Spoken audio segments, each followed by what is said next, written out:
الحمد لله نحمده ونستعينه ونستغفره ونؤمن به ونتوكل عليه ونعوذ بالله من شرور أنفسنا ومن سيئات أعمالنا من يهده الله فلا مضل له ومن يضلله فلا هادي له ونشهد أن لا إله إلا الله وحده لا شريك له ونشهد أن سيدنا وسندنا وحبيبنا ونبينا ومولانا ومأوانا وملجانا محمدا عبده ورسوله أرسله بالحق بشيرا ونذيرا وداعيا إلى الله بإذنه وسراجا منيرا صلى الله عليه وعلى آله وأصحابه وأزواجه وأهل بيته وبارك وسلم تسليما كثيرا كثيرا أما بعد فأعوذ بالله من الشيطان الرجيم بسم الله الرحمن الرحيم وما لكم لا تقاتلون في سبيل الله والمستضعفين من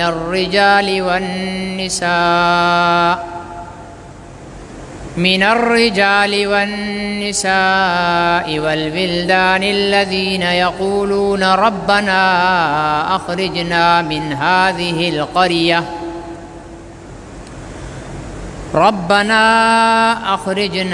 هذه القرية الظالم أهلها واجعل لنا من لدنك وليا واجعل لنا من لدنك نصيرا الذين آمنوا يقاتلون في سبيل الله والذين كفروا يقاتلون في سبيل الطاغوت فقاتلوا أولياء الشيطان إن كيد الشيطان كان ضعيفا صدق الله العظيم محترم بزرگوں اور بھائیوں،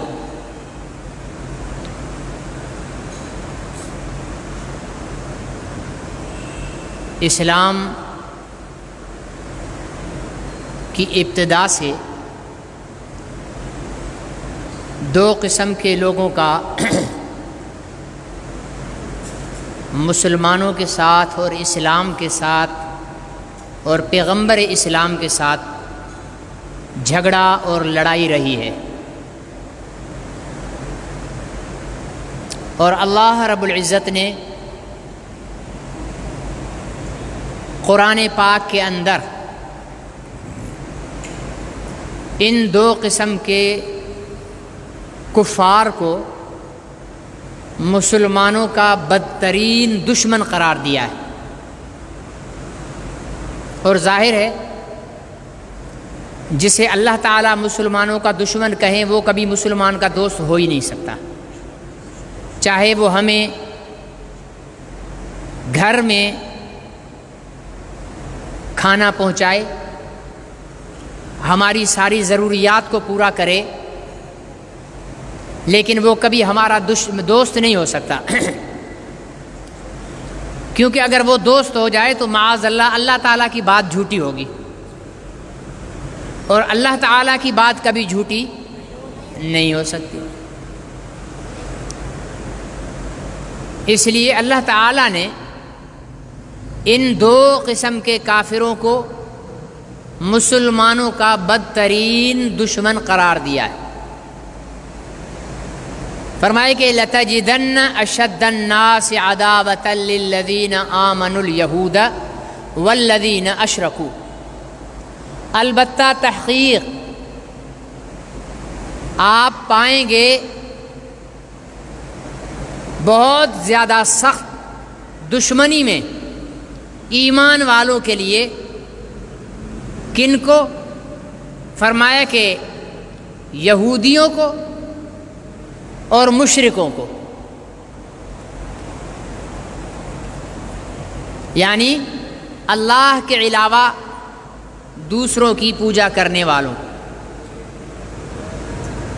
یہ کبھی بھی مسلمانوں کے دوست نہیں ہو سکتے، ان سے خیر کی کبھی امید نہیں رکھی جائے گی۔ ان سے جب بھی بات ہوگی یا یہ جب بھی کوئی ہمارے ساتھ خیر خواہی اور دوستی کا معاملہ کریں گے تو اس کے پیچھے ان کی اپنی غرض ہوگی، اپنا مطلب ہوگا۔ اسلام اور مسلمان کو فائدہ دینے کے لیے یہ لوگ کبھی بھی مسلمان کا دوست نہیں ہو سکتا۔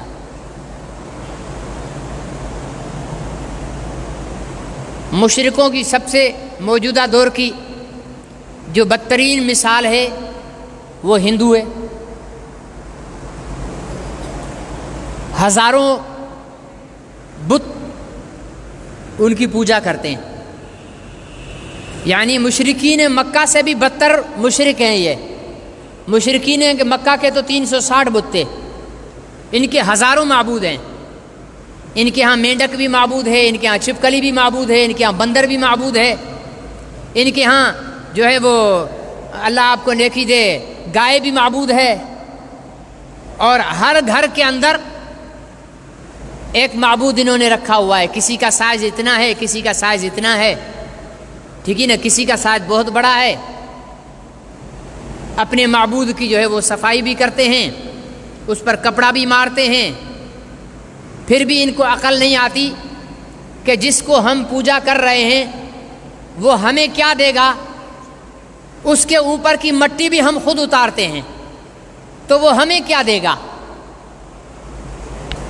لا لا کر عجیب و غریب قسم کی کھانے اس کے سامنے رکھ دیتے ہیں، وہ بیچارہ معبود تو ان کا کھاتا نہیں ہے، اس معبود کے جو دلال بیٹھے ہوئے ہوتے ہیں ان کے پیٹ بھر رہے ہوتے ہیں، پجاری پنڈت جی جو وہاں بیٹھے ہوئے ہوتے ہیں ان کے پیٹ بھر رہے ہوتے ہیں، اور معبود بیچارہ بھوکے کا بھوکا رہتا ہے، اور اس کی آ کر پھر وہ خود روزانہ صفائی کرتے ہیں۔ اگر صفائی نہیں کرے تو معبود صاحب کی شکل بھی نہیں پہچانی جائے گی، اتنی مٹی ہو جائے گی۔ لیکن عقل اور شعور جب میرا رب چھین لے تو کچھ سمجھ نہیں آتا۔ وہ ایک صحابی ہے نا، وہ مسلمان ہوئے۔ کیسے مسلمان ہوئے؟ کہنے لگے کہ میرا جو بت تھا، معبود تھا، اس کو میں ایک جگہ رکھ کر کہیں گیا، آ کر دیکھا تو کتا ٹانگ اٹھا کر اس پہ پیشاب کر رہا تھا۔ میں نے لات مار کر اس کو بولا دفع ہو، تو مجھے کیا نقصان اور نفع دے سکتا ہے، تو کتے کو تو اپنے اوپر پیشاب کرنے سے نہیں روک سکتا۔ تو اسے اللہ نے شعور دیا، سمجھ دی، تو وہ سمجھ گئے اور اس کو پھینک دیا، اور حضور علیہ السلام کے پاس آ کر ایک اللہ وحدہ لا شریک کے کلمہ پڑھ لیا۔ تو یہودی تو وہی چلے آ رہے ہیں نسل در نسل، مشرک ہر دور میں بدلتے رہے ہیں، اور موجودہ دور کا مشرک جو ہے وہ ہندو بھی ہے، بدھ مت والے بھی مشرک ہیں، سکھ بھی مشرک ہیں، وہ بھی اپنے اس گرو جی کے بت کی جو ہے تصویر کی وہ پوجا کرتے ہیں اور ہاتھ باندھتے ہیں، ہار ڈالتے ہیں۔ تو یہ ساری مشرکوں کی، یہ لوگ مسلمانوں کے کبھی خیر خواہ نہیں ہو سکتے۔ موجودہ دور کے اندر یہودی اپنی دشمنی کو اور زیادہ ظاہر کر رہے ہیں۔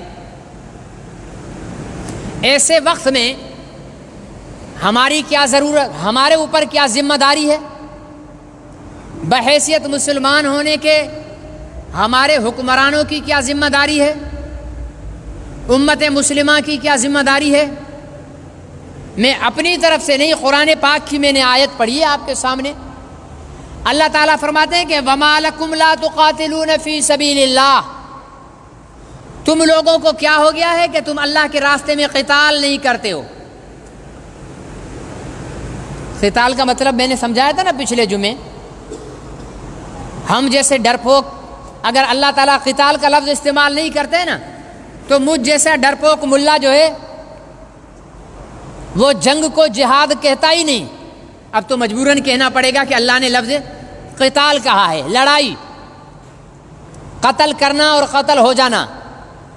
فرمائے کہ وَمَا لَكُمْ لَا تُقَاتِلُونَ فِي سَبِيلِ اللَّهِ، تم لوگوں کو کیا ہو گیا ہے کہ تم قتال نہیں کرتے اللہ کے راستے میں، حالانکہ والمستضعفین، کمزور لوگ، عورتوں میں سے، مردوں میں سے، بچوں میں سے یہ کہہ رہے ہیں کہ ربنا، اے ہمارے رب، اخرجنا من هذه القریۃ الظالم اہلها، نکال دیں ہمیں اس بستی سے جن کے لوگ ظالم ہیں، واجعل لنا من لدنک ولیا، اور ہمارے لیے کوئی اپنی طرف سے مددگار پیدا فرما دے، حمایتی پیدا فرما دے، واجعل لنا من لدنک نصیرا، اور اپنی طرف سے ہمارے لیے کوئی مددگار پیدا فرما دے۔ ایسا محسوس ہوتا ہے جیسے یہ آیت اہل فلسطین کی حالت پر نازل ہوئی ہو، کہ آج وہ لوگ اس کنڈیشن میں ہیں کہ وہ اللہ تعالیٰ سے دعائیں کر رہے ہیں کہ ان ظالموں سے ہمیں نجات عطا فرما، پھر کوئی ہمارے لیے مددگار عطا فرما دے، کوئی عمر جیسا، کوئی صلاح الدین ایوبی جیسا۔ ایسے وقت میں مسلمان کا کیا ذمہ ہے؟ قتال کرنا۔ کیا کرنا؟ قتال کرنا۔ لیکن اس قتال والا جہاد جو ہے، اس جہاد کا اعلان وقت کے حکمرانوں کو کرنا ہے، نہیں کرتے تو عند اللہ وہ مجرم ہوں گے، اور اللہ کی عدالت میں قیامت کے دن ان کے پاس کوئی عذر نہیں ہوگا۔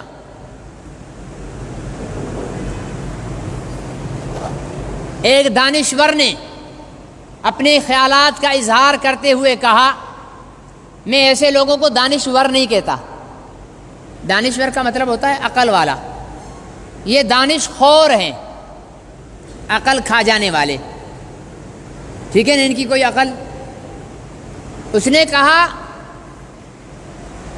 ویسے تو پاکستان 12 منٹ کے اندر اسرائیل کو تہس نہس کر سکتا ہے اپنے ایٹم بم مار کر، لیکن اس کے اگلے 6 منٹ کے اندر تمام عالمی طاقتیں پاکستان کو صفحہ ہستی سے مٹا دیں گی۔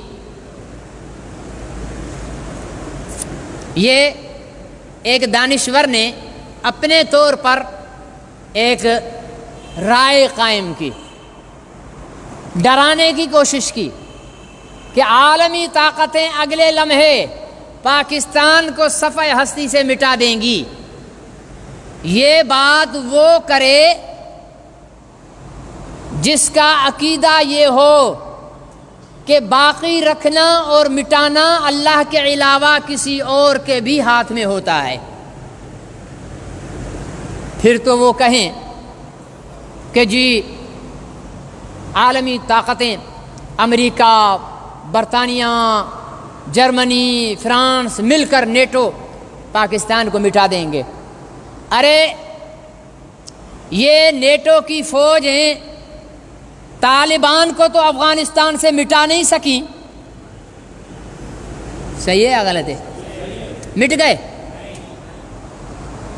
20 سال لگائے،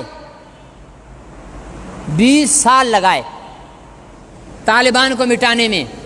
جن کے پاس ایٹم بم نہیں، جن کے پاس ٹینکیں نہیں، جن کے پاس توپیں نہیں، ہاں جن کے پاس لڑنے کو سلیقے کے ہتھیار نہیں، ان لوگوں پر تو 20 سال بم برسا کر بھی انہیں ختم نہیں کر سکے، تو پاکستان کو کہاں سے ختم کریں گے؟ پاکستان ختم ہونے کے لیے تھوڑی بنا تھا، ختم ہونے کے لیے بنا تھا؟ پاکستان تو کفر کو ختم کرنے کے لیے بنا ہے، اور انشاءاللہ العزیز اسرائیل کی موت پاکستان ہی ثابت ہوگا۔ یہ آپ نہیں جانتے، ان کو پتہ ہے، وہ جانتے ہیں۔ اسرائیل کو سعودی عرب سے کوئی ڈر نہیں ہے، اس لیے کہ اسرائیل کو سعودی عرب تیل سپلائی کرتا ہے۔ اتنا دلال اور بے غیرت ہے سعودی حکمران، ٹھیک ہے نا جی، سعودی عرب تیل سپلائی کرتا ہے۔ اس کو مصر سے بھی کوئی خطرہ نہیں ہے، کیونکہ مصر میں جنرل سیسی یہودیوں کا ایجنٹ بیٹھا ہوا ہے۔ اس کو پاکستان کے حکمرانوں سے بھی کوئی خطرہ نہیں ہے، کیونکہ وہ بھی انہی کے ایجنٹ بیٹھے ہوئے ہیں۔ اس کو خطرہ ہے پاکستان میں بسنے والے داڑھی اور پگڑی والے مسلح اور مسجد اور مدرسے والے طبقے سے۔ کیوں؟ اس لیے کہ وہ قرآن پڑھتے ہیں اور قرآن کے اندر ان کو یہ تعلیم دی گئی ہے۔ اور انشاءاللہ ایک دن ایسا آئے گا جب میری قوم متحد ہوگی، منظم ہوگی، اور اس کی قیادت اور سیادت اہل حق، نڈر اور بہادر علماء کرام کر رہے ہوں گے، تب ایسے دانشوروں کی باتوں کو نہیں مانا جائے گا۔ حضرت عمر بن عبدالعزیز مسلمانوں کے خلیفہ تھے، خلیفہ راشد تھے یہ۔ انہوں نے 2.5 سال میں انصاف اور عدل کی مثالیں قائم فرما دیں۔ کہتے ہیں کہ حکومت ملنے سے پہلے یہ ایسے شاہانہ زندگی گزارتے تھے کہ یہ جہاں سے گزرتے تھے تو ان کی خوشبو سے لوگ راستہ تلاش کر کے ان تک پہنچتے تھے۔ اتنے قیمتی قیمتی عطریات اور اتنے قیمتی قیمتی لباس۔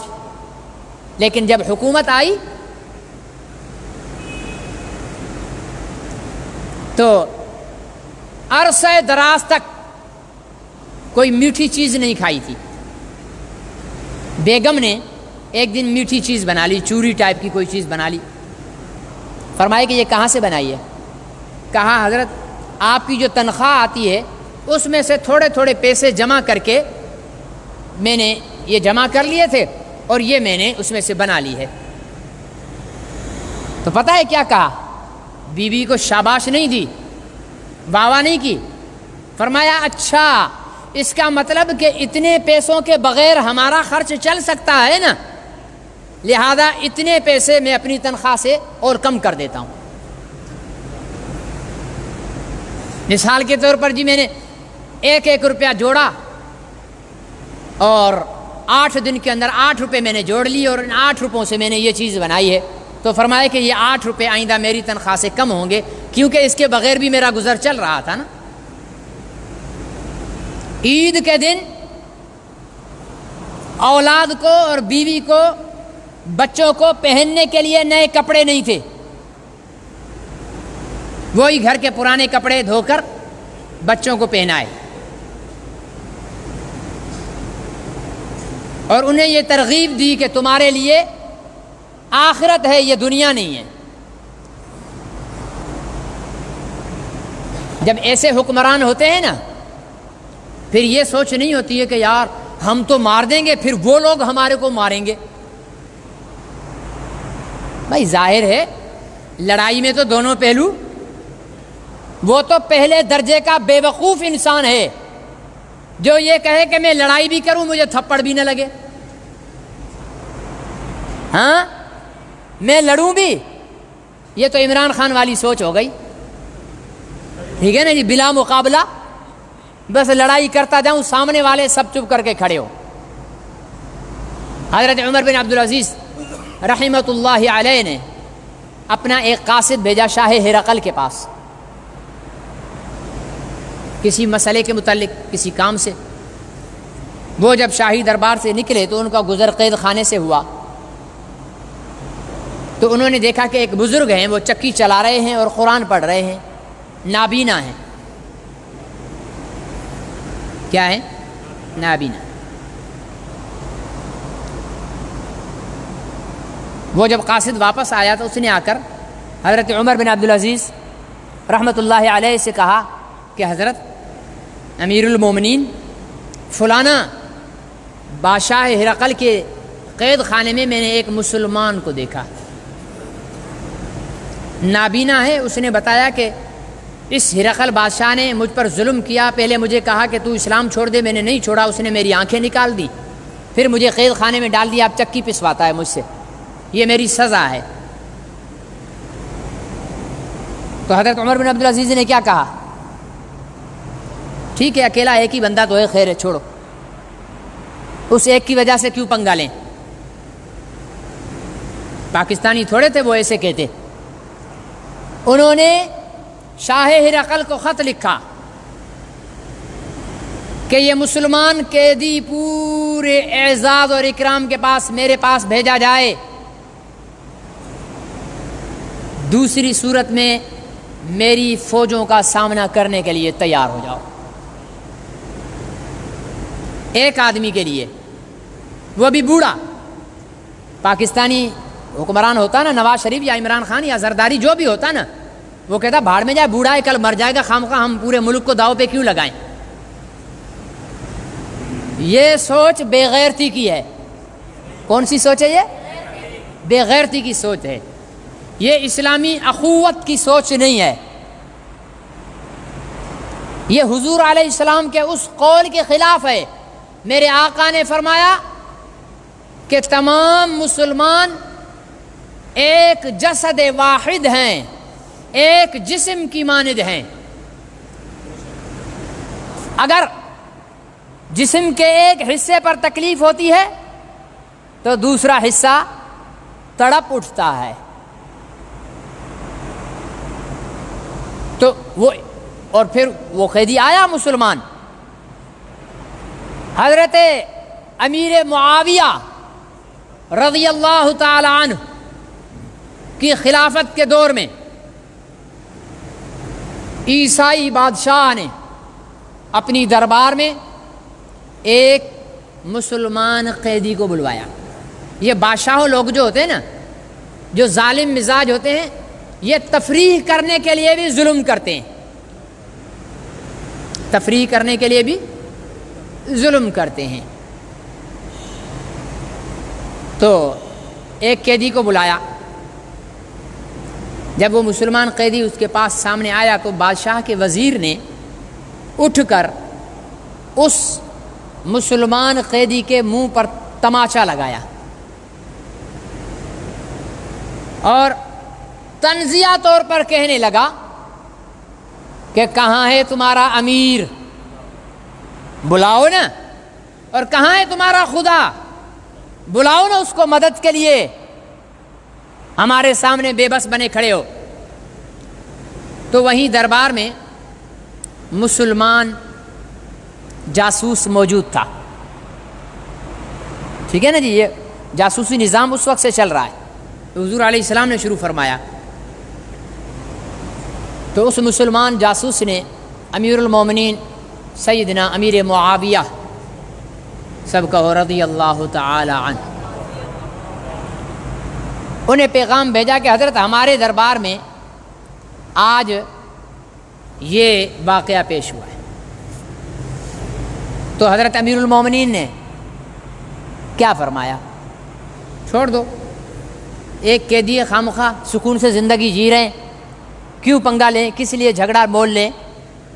نہیں، بلکہ فوراً اپنی فوجوں کو تیار ہونے کا حکم دیا اور قاصد بھیجا کہ تماچا لگانے والے وزیر کو اس قیدی سمیت میری دربار میں پیش کرو، یا میری فوجوں کے آنے کا انتظار کرو۔ اس وقت مسلمانوں کے پاس ایٹم بم نہیں تھا، ایٹم بم نہیں تھا، میزائل نہیں تھے، ٹینکیں توپیں نہیں تھی، ایمان تھا۔ مسلمان جب بھی جنگ لڑتا ہے ہتھیاروں کے بل بوتے پر نہیں لڑتا، مسلمان جب بھی جنگ لڑے گا ایمان کے بل بوتے پر لڑے گا، اور جب تک مسلمان ایمان کے بل بوتے پر جنگ لڑے گا تب تک مسلمان ناقابل تسخیر ہوگا۔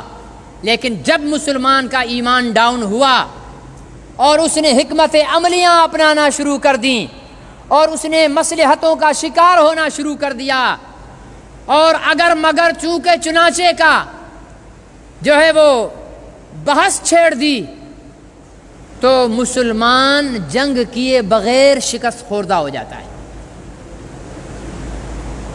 جب امیر المومنین سیدنا امیر معاویہ رضی اللہ تعالیٰ عنہ کا پیغام پہنچا تو عیسائی بادشاہ میں یہ ہمت نہیں تھی کہ وہ اپنے وزیر کو چھپا سکے۔ اس نے تاریخ بتاتی ہے اپنے وزیر کو اس مسلمان قیدی سمیت امیر معاویہ رضی اللہ تعالیٰ عنہ کی دربار میں پیش کیا۔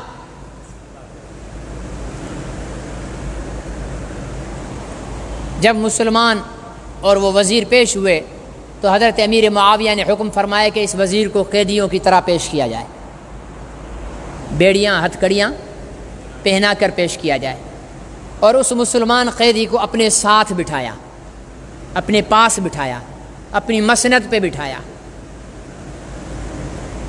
جب وہ قیدی پیش ہوا تب اس مسلمان سے پوچھا کہ اچھا بتاؤ اس دن تمہارے ساتھ کیا ہوا تھا؟ اس مسلمان قیدی نے کہا حضرت اس شخص نے میرے منہ پہ تماچا لگایا تھا اور مجھ سے یوں بات کی تھی۔ امیر المومنین رضی اللہ تعالیٰ عنہ نے فرمایا اٹھو اس کو بھی ویسا تماچا لگا کر اس کی بات کا جواب دو۔ وہ مسلمان قیدی اٹھا، ٹھیک ہے، اس وزیر کے منہ پہ تماچا لگایا، تماچا لگا کر کہنے لگا تو نے پوچھا تھا نا کہ تمہارا امیر المومنین کہاں ہے، تو یہ سامنے میرا امیر المومنین ہے۔ تو نے پوچھا تھا نا کہ تمہارا خدا کہاں ہے، مدد کے لیے نہیں آ رہا، تو میرے امیر المومنین کو میرے اللہ نے یہ طاقت دی ہے کہ تجھ وزیر کو آج قیدی بنا کر دربار میں پیش کر دیا ہے۔ جب اس نے تماچا کھایا تو امیر المومنین سیدنا امیر معاویہ رضی اللہ تعالی عنہ نے فرمایا کہ میں چاہتا تو تجھے قتل بھی کر دیتا لیکن تجھے چھوڑ رہا ہوں تاکہ تو اپنے بادشاہ کو جا کر بتا سکے کہ بے قصور مسلمان پر ہاتھ اٹھانے والے کے سے انتقام اور بدلہ لینے کی طاقت ابھی مسلمانوں میں موجود ہے۔ یہ ہمارا ماضی تھا، ٹھیک ہے نا جی، نہیں سوچا کہ ایک قیدی ہے مرنے دو پٹنے دو، کیا ہوتا ہے بلا وجہ 44 لاکھ مربع میل کی سلطنت کو ایک قیدی کے لیے۔ ارے عقل کے اندھو، 12 منٹ اور 6 منٹ کی بحث کرنے والوں، بھول کیوں جاتے ہو کہ اسلام کا محافظ اللہ ہے اور مسلمان کا محافظ بھی؟ یہ کیوں بھول جاتے ہو کہ اللہ ہی نے تو وعدہ کیا ہے وَأَنْتُمُ الْأَعْلَوْنَ إِن كُنْتُم مُؤْمِنِينَ، تم ہی سر بلند رہو گے اگر تم مومن بن جاؤ، اگر تم مومن ہو تو تم ہی سر بلند رہو گے۔ اگر مٹھی بھر افغانستان کے علماء اپنے ایمان کے بل بوتے پر امریکہ سمیت 32 ممالک کی ناٹو فورسز کو ناکوں چنے چبوا سکتے ہیں تو پاکستان کی لاکھوں سپاہیوں پر مشتمل آرمی، ایئر فورس اور بحریہ یہ بھی یہود و نصارہ کو سبق سکھا سکتی ہیں، شرط یہ ہے کہ ان کی قیادت کرنے والے عمر بن عبد العزیز کا ایمان رکھتے ہوں، ان کی قیادت کرنے والے خالد بن ولید کی جرت رکھتے ہوں، ان کی قیادت کرنے والے عثمان ذی النورین والی حیا رکھتے ہوں، ان کی قیادت کرنے والے فاروق اعظم کا عدل رکھتے ہوں، اور ان کی قیادت کرنے والے ابو بکر صدیق کی صداقت رکھتے ہوں۔ رونا تو یہی ہے کہ یہ امت ایسی مدبر، مومن اور مخلص قیادت سے محروم ہے۔ اس امت کو ایک منصوبے کے تحت حصوں بخروں میں تقسیم کر دیا گیا ہے۔ میں کس منہ سے فلسطینیوں کو یقین دلاؤں کہ ہم آ رہے ہیں تمہاری مدد کے لیے؟ میں کیسے بیت المقدس اور مسجد اقصیٰ کی سسکیوں کو بند کراؤں کہ صلاح الدین ایوبی آ رہا ہے؟ کہاں سے کھڑا ہو صلاح الدین ایوبی؟ ٹک ٹاک پر تھرکنے والی بچی کی کوک سے صلاح الدین ایوبی پیدا ہوگا؟ گانے سننے والی اور ڈانس کرنے والی اور میوزک کی دل دادا خواتین کی کوک سے کوئی صلاح الدین ایوبی پیدا ہوگا؟ وہاں سے تو عامر لیاقت دے دے گویے اور ناچنے والے پیدا ہوں گے۔ ان کوکھوں سے تو کوئی مجاہد پیدا نہیں ہونے والا۔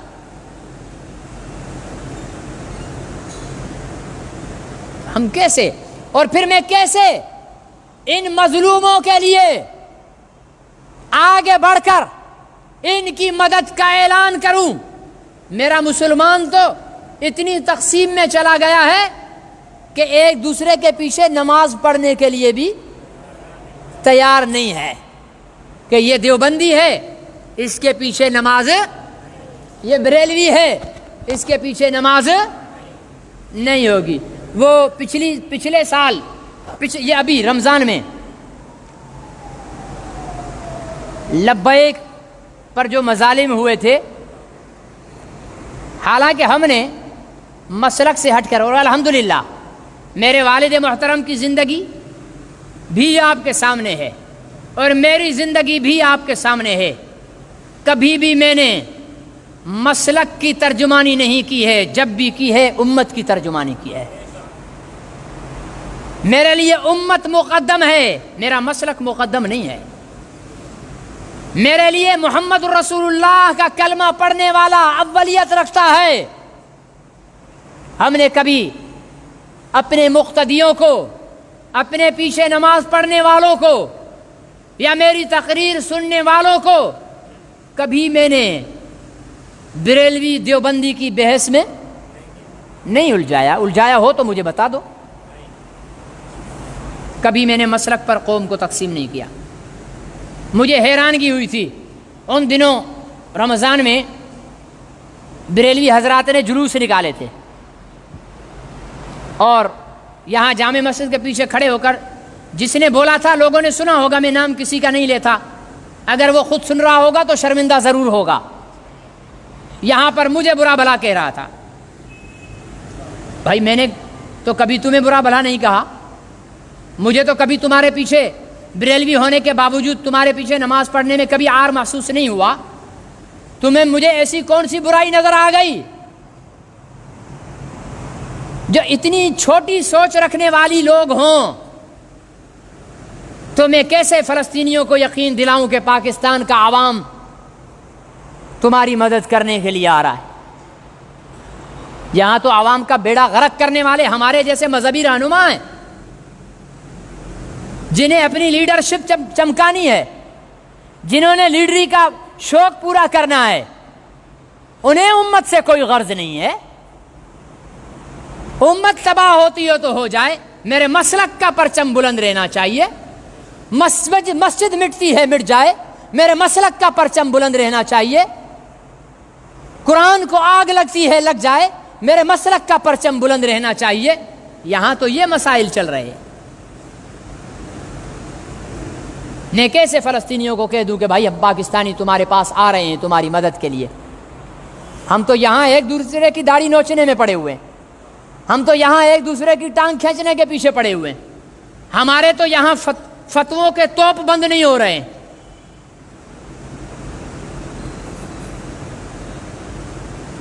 تو میرے عزیز دوستوں اور محترم بزرگوں، یہ نفرتوں کے سوداگروں کو معاشرے سے مٹانا ہے آپ نے۔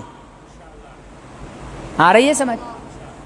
اگر میں کسی مسلمان فرقے کی طرف آپ کو ابھاروں اور ان کے خلاف نفرت کی آواز اٹھاؤں، میری طرف سے کھلی اجازت ہے مجھے اٹھا کر مسجد سے باہر پھینک دینا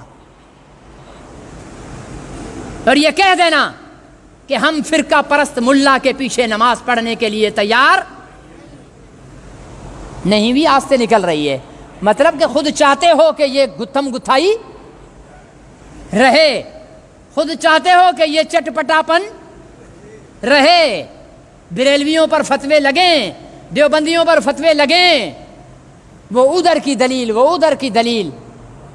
انہی فتووں نے اس امت کو برباد کر دیا۔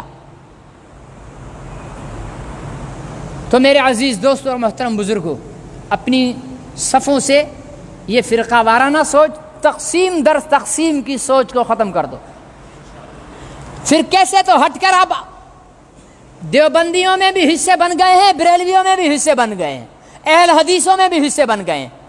دیوبندیوں کی ہر تنظیم ایک مستقل فرقہ بن چکی ہے، بریلویوں کی ہر جماعت ایک مستقل فرقہ بن چکی ہے، اہل حدیثوں کی ایک تنظیم، ہر تنظیم ایک مستقل فرقہ بن چکی ہے۔ مجھے کہنے کی اجازت دیجیے، ہمارے ہاں جمعیت علماء اسلام سیاست کے میدان کی ایک جماعت ہے، ہمارے ہاں سپاہ صحابہ عظمت صحابہ کے لیے محنت کرنے والی ایک جماعت ہے، ہمارے ہاں دعوت و تبلیغ پوری دنیا میں اسلام کو پھیلانے، بے دینوں کو دین پر لانے والی، محنت کرنے والی ایک جماعت ہے، ہمارے ہاں خانقاہی نظام جو اللہ اللہ کے ورد سے لوگوں کے سینوں کو اللہ کے نور سے منور کر رہے ہیں، ایک جماعت ہے، ہمارے ہاں مدارس کی ایک چین ہے جو اس معاشرے کو دین کا علم من و عن پہنچا رہا ہے، لیکن ماتم تو اس بات کا کرتا ہوں کہ ان میں سے کوئی بھی دوسرے کے وجود کو برداشت کرنے کے لیے تیار نہیں ہے۔ تبلیغی جماعت والے سے پوچھو، سب کام تبلیغی جماعت ہے، باقی سب بیکار ہے۔ جمعیت والے سے پوچھو، اصل کام ہے ہی جمعیت، باقی تو سب الو ہیں۔ سپاہ سے پوچھو، کہیں گے اصل کام تو ہمارا ہے، باقی سب بیکار ہے۔ تبلیغی جماعت سے پوچھو، کہیں گے اصل اپنا خانقاہ والوں سے پوچھو، بھائی اصل تو یہ پیر و مریدی کرنا ہے، باقی سب بیکار ہے۔ مدرسے والوں سے پوچھو، کہیں گے اصل کام تو مدرسے کر رہے ہیں، باقی تو ایویں جھک مار رہے ہیں۔ جب تک یہ فضولی بحث ہمارے درمیان سے ختم نہیں ہوگی، جب تک یہ سطحی ذہن رکھنے والے لوگ ہمارے معاشرے کے بیچ میں دیمک کی طرح موجود رہیں گے، تب تک اس امت کو نہ ہم یکجا کر سکتے ہیں اور نہ مضبوط کر سکتے ہیں۔ اللہ نے اتحاد کو قوت قرار دیا ہے اور فرمایا کہ آپس میں لڑو گے تو تمہاری ہوا نکل جائے گی۔ آج نکلی ہوئی ہے، اس سے زیادہ اور کیا ہوا نکلے گی کہ 500,000 فلسطینی مروانے کے بعد یہودیوں نے مہربانی کر کے، اسرائیل نے سیز فائر کر دیا، سارے مسلمانوں کے حکمران بغلیں بجا رہے ہیں، ہم نے سیز فائر کرا، ڈوب کے مر جاؤ، چلو بھر پانی نہیں ہے تو اپنے ملک کے گٹر کی نالیوں میں مرو۔ سیز فائر کرا دیا، اس بچی کو کیا جواب دو گے جس کے باپ کو اس کے سامنے پرخچوں کی طرح اڑا دیا گیا؟ اس بوڑھے کو کیا جواب دو گے جس کے سامنے اس کے 4 بیٹوں کو مار دیا گیا؟ اس بیوہ کو کیا جواب دو گے جس کو شادی ہوئے ابھی 4 دن ہی گزرے تھے، اس کے سہاگ کو اجاڑ دیا گیا؟ کیا سیز فائر ان کے زخموں پر مرہم ہے؟ سیز فائر تو یہ ہے کہ ابھی رک جاؤ، پھر جب دل کرے پھر مارنا شروع کر دینا۔ اور ہمارے حکمران بغلیں بجا رہے ہیں کہ ہم نے سیز فائر کرا دیا، ہم نے جو ہے وہ اسرائیل تمہارے منہ پہ تھوکتا بھی نہیں ہے، تم سے پوچھتا بھی نہیں ہے، تم ان کی نظر میں کیڑے مکوڑے ہو۔ ان کے ہاں اسرائیل کی گلی میں نالی سے پانی پینے والا کتا بھی تم سے زیادہ اہمیت رکھتا ہے۔ مسلم حکمرانوں، تم کس خوش فہمی میں مبتلا ہو کہ تم نے اسرائیل کو روکا ہے؟ وہ تو جب انجوائے کرنا ہوتا ہے فلسطینیوں پر آتا ہے، بمباری کرتا ہے، ہفتہ 10 دن انجوائے کرتا ہے، تم چیختے ہو، چلاتے ہو، درخواستیں کرتے ہو، ہاتھ باندھتے ہو، وہ تمہارے ہاتھ باندھنے کو تمہاری بے غیرتی سے انجوائے کرتا ہے، تمہاری اوقات دنیا کو دکھاتا ہے، تمہاری حیثیت دنیا کو بتاتا ہے، اور پھر سیز فائر خود کر دیتا ہے۔ تم اچھلتے ہو کہ ہم نے سیز فائر کرا دیا۔ میرے عزیز دوستوں اور محترم بزرگوں، اس وقت امت کو جمع ہونے کی ضرورت ہے۔ ہم اپنے تفرقوں کو بلائیں، ہم اپنے عمل سے ایک امت بن کر اہلیان فلسطین کو اور اہالیان کشمیر کو اور شام کے مظلوموں کو اور برما کے ذبح ہوتے بچوں کو یہ باور کرائیں کہ اب ہم میں کوئی بریلوی دیوبندی نہیں ہے، اب ہم میں ہر ایک محمد کا امتی ہے۔ اب ہم انگوٹھے چومنے اور نہ چومنے پر نہیں لڑتے، اب ہم ہاتھ نماز میں اٹھانے ادھر باندھنے اور ادھر باندھنے پر نہیں لڑتے، اب ہم لڑتے ہیں مسلمانوں پر ظلم ہونے پر۔ یہودیوں نے ہمارے کرتوت کو دیکھا ہے، تبھی تو وہ ظلم کر رہے ہیں کہ ان کو تو اسی سے فرصت نہیں ہے۔ ایک کہتا ہے آمین زور سے بول، دوسرا کہتا ہے آہستہ بول، ایک بولتا ہے ہاتھ ادھر باندھ، ایک بولتا ہے ہاتھ ادھر باندھ، ایک بولتا ہے انگوٹھے چوم، ایک بولتا ہے انگوٹھے نہ چوم، ایک بولتا ہے میلاد منا، دوسرا بولتا ہے جو میلاد نہ منائے وہ کافر، جو کہتا ہے جو میلاد منائے وہ بدعتی۔ یہ تو ایک دوسرے کے ساتھ گتھم گتھائے، یہ ہمارا کیا ٹھینگا اکھڑیں گے؟ یہ کنڈیشن ہے یا نہیں ہے؟ ایمانداری سے بتاؤ، میں بکواس تو نہیں کر رہا، میں فالتو فردو کہانی تو نہیں سنا رہا، یہ حالت ہے اس امت کی۔ تبھی تو دشمن کو حوصلہ ہوا ہے۔ چور گھر میں تب آتا ہے جب گھر کے لوگ آپس کے گریبان پکڑے ہوئے ہو، ایسے نہیں کسی کو گھر میں آنے کی ہمت ہوتی۔ اس لیے میرے بھائیوں، صرف یہ نہیں کہ آج ریلی ہے تو ہم جوش دکھا لیں۔ ہاں، ریلی میں چلو گے، کھانا کھانے جاؤ گے؟ سب نہیں بول رہے، اب بہت سے ڈر رہے ہیں، پیچھے بیگم صاحبہ بیٹھی ہوں گی دسترخوان پر کھانا لگائے ہوئے۔ بیگم کا خیال آئے نا تو میری اس فلسطینی بہن کا خیال لے آنا جس کا سہاگ اجڑ گیا ہے۔ تجھے خیال آ رہا ہے نا کہ بچے دسترخوان پر بیٹھے ہوئے ہیں، تو ان فلسطین کے بچوں کا تصور کر لینا جو اپنی زندگی کی بھیک مانگ رہے ہیں۔ چھوڑو ان عیاشیوں کو، کبھی دوسروں کے لیے بھی سوچ لیا کرو۔ ہمیشہ اپنے بچوں اور بیوی کے لیے مت سوچو، ہمیشہ اپنی بہن کے لیے مت سوچو۔ پوری دنیا میں لا الہ الا اللہ محمد رسول اللہ پڑھنے والی کسی ماں کی کوکھ سے جنم دینے والی بچی میری بہن ہے، یہ سوچ رکھ۔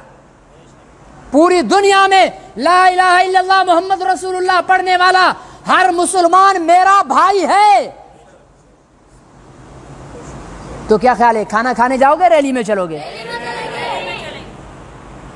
پتا چل جائے گا کون کھانا کھانے جا رہا ہے۔ میری نظر بہت تیز ہے، 4 ہیں، 2 آنکھیں یہ ہیں، 2 یہ ہیں، دیکھ لوں گا کون بیگم کے پاس جا رہا ہے اور کون ریلی میں چل رہا ہے۔ اور میں کیا دیکھوں گا، اللہ تو دیکھ رہا ہے۔ ہم حکمران نہیں ہیں، بعض لوگ کہتے ہیں نا کہ جلوس ریلی سے کیا ہوگا، واقعی کچھ بھی نہیں ہوگا ہمارے جلوس سے، لیکن آج میڈیا کا زمانہ ہے، ایک کام یہاں پر ہوتا ہے پوری دنیا دیکھ رہی ہوتی ہے یا نہیں؟ پوری دنیا دیکھ رہی ہوتی ہے۔